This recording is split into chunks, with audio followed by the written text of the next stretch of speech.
Welcome to the deep dive. In the crypto world, it's really easy to think everything's about competition. Right. You hear constantly about who's winning, who's losing, like it's this big battle. Yeah, zero-sum game mentality. Exactly.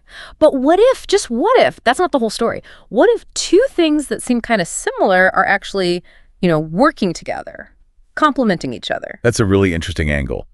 And it hits on a misconception we see a lot. So what are we diving into today?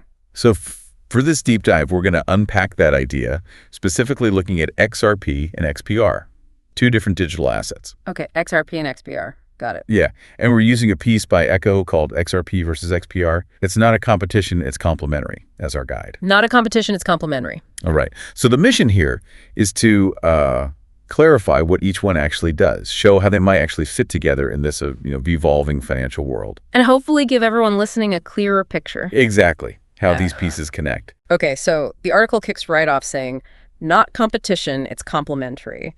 That definitely goes against the grain, especially in crypto where, let's be honest, things can get pretty tribal. Mm-hmm. So what's the core idea here? How can they not be stepping on each other's toes if they're both in digital finance? Well, that's the fascinating part. While they're both, playing in the digital finance sandbox, their main goals are quite different. Different goals? Yeah, the source talks about parallel power, like two different jobs, but maybe part of the same bigger mission. Okay, parallel power. I like that. So what are the jobs then? So, according to the source, XRP is really laser focused on global liquidity. Think cross-border payments, making money move easily between countries. Right, the international stuff. Big problem to solve. Huge. But then you've got XPR and the related metal project.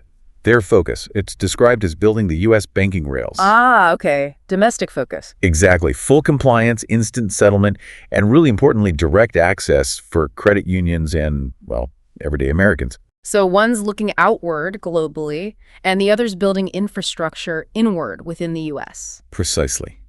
That sets them up as distinct pieces of the puzzle, both vital but different functions. Okay, that distinction makes sense. But, the article says the XPR network and Metal blockchain have been quietly building. That always makes my ears perk up. Mine too. Like, what have they been building? What are the specifics? What makes them stand out? Right. So let's break it down. The XPR network itself is described as a gasless layer 1. Gasless, okay. So no transaction fees for users. Essentially, yeah. Which is, a pretty big deal for usability, especially for lots of small transactions. Definitely. And layer 1 means it's a foundational blockchain. Correct. The base layer. And it also has KYC built in. KYC built in, know your customer. Yep. Right into the foundation.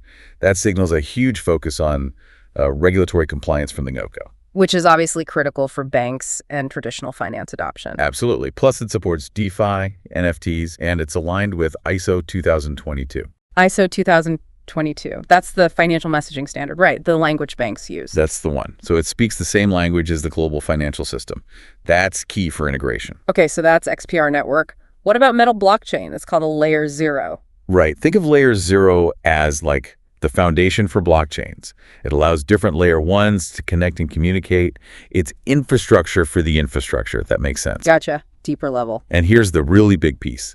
Metal blockchain is integrated with FedNow. Whoa, okay, FedNow. That's the Federal Reserve's instant payment system. That's it. So it's plugged directly into the core of the U.S. financial system. What does that actually mean in practice? Speed? Access? Both. It means potentially enabling instant payments through connected institutions, massively boosting speed and reach right within the existing U.S. banking structure. It's a pretty significant integration. No kidding. FedNow is a big deal. But, integrating is one thing. Who are they actually trying to reach with this? The source mentioned something bullish about their target audience, not just the usual suspects. Yeah, and this is where their strategy gets really interesting and maybe a bit different. How so? They're explicitly targeting credit unions, not just the giant Wall Street banks. Credit unions. Okay, that is different. More Main Street focus. Exactly. The source literally says focused on empowering Main Street, not Wall Street. The ambition seems to be about more than just faster payments. It's framed as bringing, speed, freedom, and even sovereignty back to regular people and smaller institutions. Sovereignty. That's a strong word in finance. It is, and they're doing it, the article suggests, in a way that regulators can actually get behind because of things like the built-in KYC and the FedNow link. So compliance meets decentralization ideals almost. Sort of. It's pitched as this freedom-focused financial stack built for what's next, trying to bridge those worlds. Okay, ambitious goals. Building U.S. rails, integrating with the Fed, targeting Main Street. You need a serious team for that. Absolutely. The source calls the leadership no joke. Who are we talking about? What's their background? Yeah, the team definitely has some heavy hitters with diverse experience. You've got Marshall Hayner. Okay. His background includes early involvement with Stellar, the Dogecoin Foundation, and he apparently built the first Bitcoin wallet on Facebook way back. So deep crypto roots. Oh, okay. Proper OG experience. Then there's Glenn Marion, known as the creator of dogechain.info. Another crypto veteran. Right. But then you pivot to traditional finance. There's Donald Burke. And his background. Over 25 years in banking, and crucially, the source highlights that he's the one who actually made the FedNow integration happen. So the person who bridged that gap, that's huge. Critical piece. And you also have Irina Burkhan. She's noted as a compliance expert and finance veteran, really focused on driving real-world use cases and adoption. So a real mix. Crypto natives and seasoned finance and compliance people. Exactly. It's that blend, that often suggests a project is serious about navigating both the tech innovation and the regulatory realities, not just hype. That makes sense. It grounds the ambition a bit. Okay, so let's tie this all together then. We have XRP focused globally, Metal XPR focused domestically on the US. Yeah. The source uses this analogy. XRP fighting the global battle while Metal XPR sets up the home front. How does that division really solidify the complementary idea? What does it mean strategically? Well, that analogy really sums it up perfectly, I think. While XRP is tackling the, let's say, complex international stage correspondent banking, global liquidity metal, XPR, and related projects like Loan are focused on building this robust, regulation-ready foundation within the U.S. Right, so they're not directly competing for the exact same immediate goal or territory. Precisely. They operate in different spheres, solving different, though ultimately connected problems. One handles the global pathways, the other strengthens the domestic infrastructure. And the article seems pretty strong on not dismissing this. Yeah, it makes a point of saying, don't just write this off because maybe some big influencers haven't covered it, or worse, are kind of bashing it without really looking at the tech. Right, do your own research, basically. Essentially. Mm-hmm. It emphasizes viewing this not as just another blockchain project, but as a deliberate attempt to build that freedom-focused financial stack we talked about, designed for the future of finance. Okay, so wrapping up this deep dive.